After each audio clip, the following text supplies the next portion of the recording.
Hey, what's up, guys? Larry at Sneak Over Fly. Hope everybody's doing good. Rolling into some autumn weather in our neck of the woods. It's gorgeous outside. I do a little tutorial about another one of our leeches. I know we do a ton of leeches, but man, they're always hot and they work great around here. But we're gonna highlight one of our dubbings that we've had for quite a while, the grease leech dubbing, and gonna go ahead and tie you the two-tone, the Tommy two-tone leech, with some grease leech dubbing. So we're gonna start out with, kind of classic, our favorite new hook, Japanese steel tagadas from Moonlit. Love these guys. This is their number 502 wide gap jig in a size 8.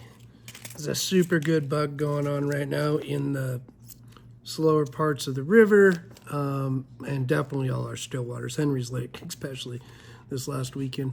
Moonlit hooks, 4.0 tungsten slotted in red, beautiful beads. And I went ahead and prepped a bunch of these. Been fishing this bug for a couple weeks. So classic setup, balanced leech pin 4.0. We pre-strap these usually, glue them, all that jazz. So working with the 6/0 fire orange Semper waxed, which is by far the best thread out there, at least in our opinion. And just gonna go ahead and get that thread attached to there. So our grease leech dubbing has been around for probably 5 years now, and it's consistently one of our best sellers. And kind of a funny story how we came about like the grease leech. So not a lot of people know, but Brandon and I both have backgrounds in outdoor recreation. In fact, Brandon was taking a class of mine at ISU when I met him. But when I wasn't guiding all those years on the South Fork in the winter months, I'd spent time teaching for Idaho State and was outdoor recreation instructor for City of Pocatello. And during that time at the City of Pocatello, got to meet one of the best outdoor educators I've ever met in my life, a guy named Sean Paulson. We called him Cockleburr. Eventually ended up owning a Middle Fork outfitter. But anyway, one of the best outdoor instructors I've ever seen. And anyway, I was a fly fishing dude, and he was a local cat, and he tied flies in his basement, an unfinished basement over on Randolph that had dirt walls, and it was pretty cool. It reminded me of when I was younger, killing my own stuff and tying bugs. But he tied a fly called the Militant Dandy back then, which was basically an olive and white bucktail. But it would drive me nuts when he would tie flies. He would leave his thread on, his tag in the back. When he'd finish the fly, he'd cut it like this long. I'd be like, dude, what? Why are you doing that stuff? And he's like, those are bloodlines. And it's funny, like fishing with him, like his piece of crap bug with the bloodlines in it, the Militant Dandy, I think he called it. Man, it caught fish. It was awesome. So basically, when we started doing a lot of our own blends here at the shop, 10 years ago, or gosh, even before that, when we really didn't have a shop. But one of the dubbings we came up with was basically kind of our club dub, our semi-seal, our synthetic seal, but we would trim off the pieces of our long cut hydro and we would blend them together. And the idea, kind of was a little bit of that, leave that thread in there for a bloodline. But also it made it really sleechy and gave it some great highlights. And this is, like I said, one of our better selling dubbings. This is black red, and we got a new color called red black. Anyway, this color has been outstanding. But one thing we've noticed on our leeches over the years, or any fly really for that matter, subsurface for sure, is having two-tone, having a lighter color and a darker color, whether that be the back half of the fly and then the front half change colors, or the top half of the fly and the bottom half of the fly.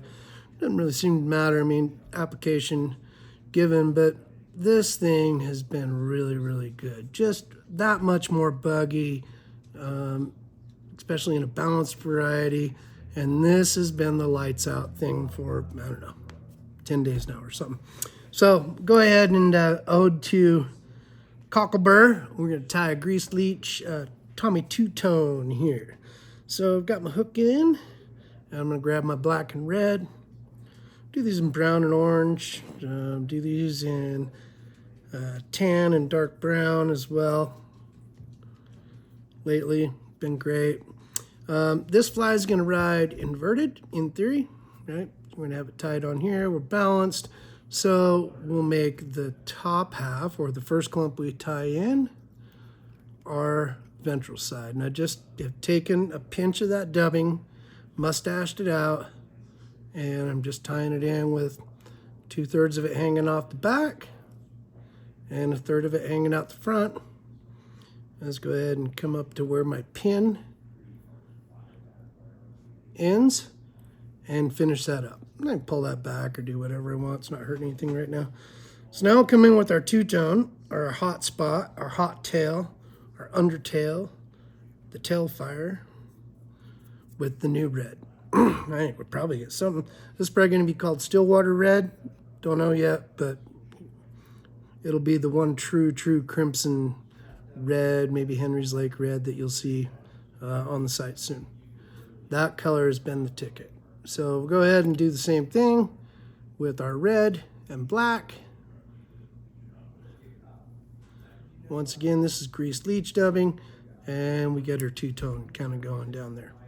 So our old greased leech that we did, still a fantastic bug. I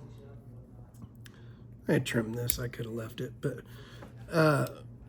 we didn't noodle dub. We actually stacked it. You know, we did clump dubbing, or we did a dubbing loop. On this one, cool part about it is we are just noodle dubbing that material, and you can see all the black, little fine, shiny little pieces of Lurex in there. Just wet my thread just a little bit, and I'm just going to noodle dub this. We're going to keep it sparse, loose. Try to build a taper, which is pretty easy on this Semper waxed. I mean, it's pretty big dubbing, probably 1 inch long, you know, and it dubs pretty well, noodle dubs. So there we have it. We're just going to come back, and I'm just going to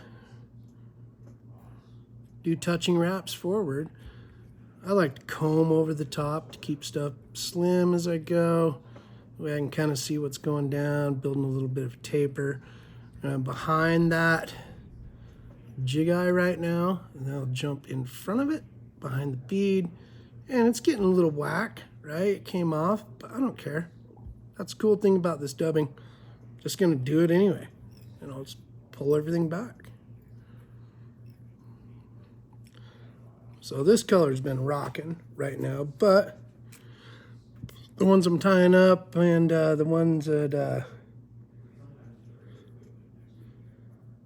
Austin was tying and fishing had the little black and red veil on them, and gosh, I think he might have outfished us. So go ahead and put that little black veil on there, and our 6/0 waxed. And now I've got our Tommy two-tone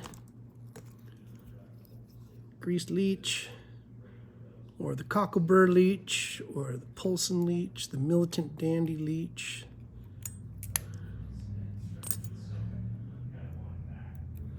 Little nip. Anyway, if you want, you can go a little cuckoo with the brush. Always kind of pros them up, makes it look a little cooler. Anyway, this color combo has just been outstanding. And there you have it, the two-toned Cocklebur leech. If you take a peek at it, you know, this is it wet. This stuff leaches out really, really, really well. The translucency and the color, the spectrum of colors that we have this in, you know, really awesome purples, really cool dark browns and red. Anyway, a bunch of the stuff. You can check it out on the site. But there is the Tommy two-tone. get some soon. That color right there. Thanks a bunch. Catch you next time.